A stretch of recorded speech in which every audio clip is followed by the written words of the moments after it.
안녕하세요. 오늘도 멋진 목요일이 지나가고 있습니다.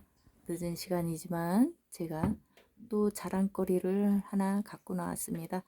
이것은 바이어스 퀼트입니다. 굉장히 제가 아끼는 것 중에 하나죠. 자, 이게 사실은 하나가 더 있으면은 창문이죠. 요거 좀 제가 좀 득세 빠졌지만 남의 집 창문 이사간 집에서 뜯어다가 그 창문하고 한치의 오차도 없이 똑같이 만드는 그런 창문 모습의 바이어스 퀼트입니다. 자, 조금 자세히 들여다볼까요? 자, 네모네모. 우리 옛날 창호지 발라서 했었던, 가을이면은 요 사이사이에 낙엽이라든가 꽃잎을 넣어서 멋을 부렸던 그런 창문입니다. 들창이죠. 한 짝을 마저 완성했어야 되는데 한 나머지 한 짝은 언제 찾을지 모르겠습니다만은 바이어스 퀼트입니다. 이것은 바이어스가 만드는 과정 자체가 쉽지는 않고, 또한 이게 정교한 작업이지만은 만들고 나서 이런 성취감은 있습니다. 제가 오늘도 인사 차원에서 또 안경을 씁니다. 안경 쓴 모습이 훨씬 더 실물보다 낫다고 해서 제가 안경을 쓰고 아끼던 모자를 하나 썼습니다. 바이어스 퀼트를 오늘은 말씀을 드리고자 갖고 나왔고요. 요거는 실제 덧창문하고 똑같은 사이즈로 제가 제작을 했습니다. 그래서 이것은 벽에 거는 걸로 쓰지만 바닥에 놓고 러너로 써도 손색이 없고, 또 제가 이 위에서 주로 차를 마십니다. 이것도 만든 지는 꽤 오래됐지만은 제 가슴 속에 언제나 추억과 그리고 미래를 갖고 있어. 왜 미래냐고요? 우리나라 조상님들의 지혜가 서려 있는 것을 우리 다음 세대한테 들려줄 수 있는 이야기가 있기 때문에 미래가 있는 그런 작품입니다.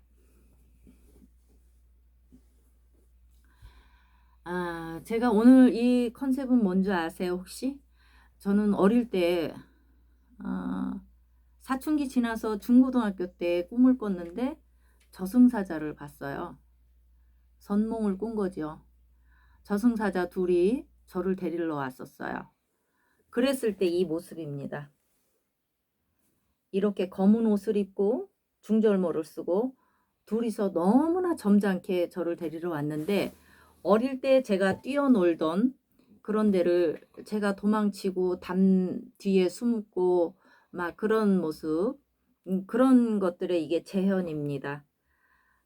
어릴 때는 그게 그렇게 어릴 때가 아니죠. 이미 중고등학교 때니까 이미 성장을 했지만은 그때만 해도 죽음이라는 것 자체, 내가 알지 못하는 미지의 세계에 대한 불안감이 있었죠. 지금은 죽음이 아무렇지도 않지만은 그때에는 모르기 때문에, 지금도 어쩌면 가장 사람들이 두려워하고 힘든 문제가 내가 모르는 것에 대한 두려움일 거예요.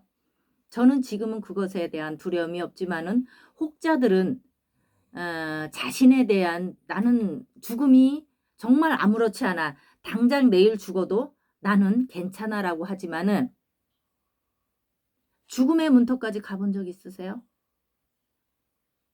물론 물에 빠져서, 저는 그런 경험을 해봤기 때문에 감히 누군가가 나는 당장 죽어도 괜찮아, 아무것도 여한이 없어 라는 말하는 사람들의 내면을 보기는 합니다. 진정성이 있거나 아니면 그냥 내가 경제적인 이유로, 아니면 사람과의 갈등으로 인해서 나는 그런 거에 대한 해탈을 이미 해서 죽음이 괜찮다고 하지만은 죽음의 문턱에 갔을 때 나의 이성과 내 세포 하나하나가 원하는 삶을, 그런 갈등을 느껴본 적이 있냐는 것이죠. 굉장히 소중한 얘기입니다. 감히 여러분들은 죽음에 대해서 얘기하면은 안 되는 금기어예요. 과연 겪을 수 있었냐는 것이죠. 그래서 죽음을 논할 때는 언제나 심사숙고해야 됩니다. 여러분들이 미지의 세계, 모르는 세계에 대한 두려움, 내가 늙어서 마땅히 죽어야 할 시기의 죽음과 내가 중간에 닥쳤을 때의 죽음, 내가 힘들었을 때 그냥 죽음으로써 피하고자 하는 죽음, 그런 것들 여러분도 구분할 줄 아는 그런 내면의 세계를 갖춰야 됩니다. 무작정 죽음이 무섭거나 무서운 게 두려운 것이겠지만은 어떤 나에 대한 힘든 것을 끊어주는 그런 칼의 역할을 하는 것은 결코 아닙니다. 저는 굉장히 어렸을 때부터 그냥 오늘까지만 산다라는 그런 걸로 살아본 사람입니다.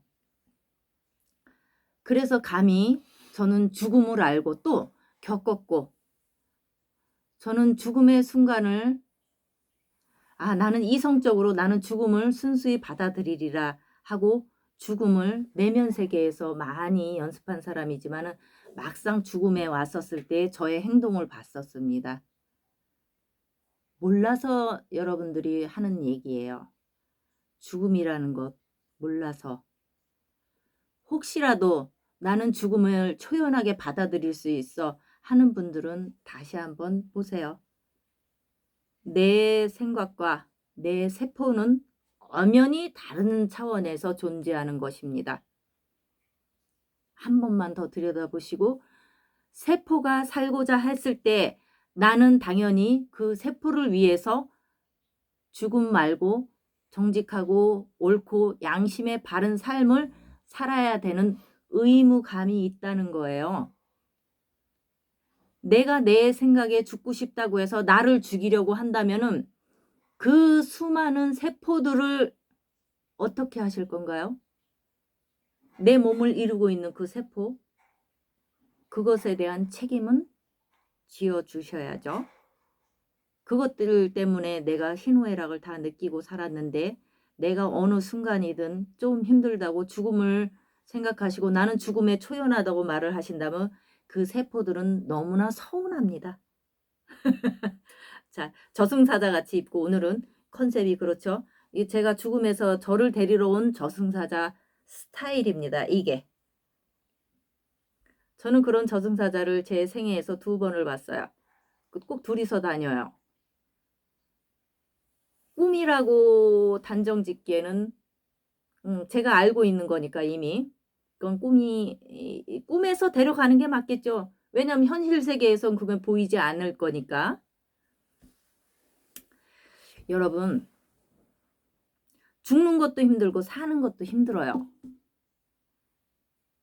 그런데 선현들 말씀에 뭐 개똥밭에 굴러도 이승이 좋다고들 하더라고요. 그런데 진정한 죽음을 맛보지 않았다면은 감히 그거는 입 밖으로 내보내면은 안 되는 말들 중에 하나가 나는 죽음에 초연할 수 있다라든가, 아니면 그런 죽음을 논하는 그런 얘기를 할 때는 심사숙고해서 내가 나를 형성하고 있는, 내 육체를 형성하고 있는 이 세포들에 대한 예의는 기본적으로 지켜줘야 되지 않을까 하는 생각을 합니다. 뭐 오늘 갑자기 이 창문을 갖고 나와가지고 죽음을 논하고 뭐 저승사자를 논해서 상당히 죄송합니다만은, 정말 가장 중요한 게 삶과 죽음이죠. 제가 다음에는 아마 이 죽음에 대해서 저는 여러 가지를 이야기하게 될 것 같아요. 왜냐하면 저는 곧 삶과 죽음이기 때문에 경험을 했고 지금까지 살아온 생이 그렇고, 그래서 다음에는 좀 더 재밌는 얘기로 여러분을 뵙도록 하겠습니다. 자, 또 얼마 안 남은 내일이 저를 기다리고 있는데, 오늘 그래서 굉장히 저는 축복받은 날이고 내일도 여러분과 함께 축복하겠습니다. 자, 저는 저승사자는 아닙니다만 다른 저승사자 같은 말씀을 전해드릴 수도 있을 것 같아요. 함께 하시죠.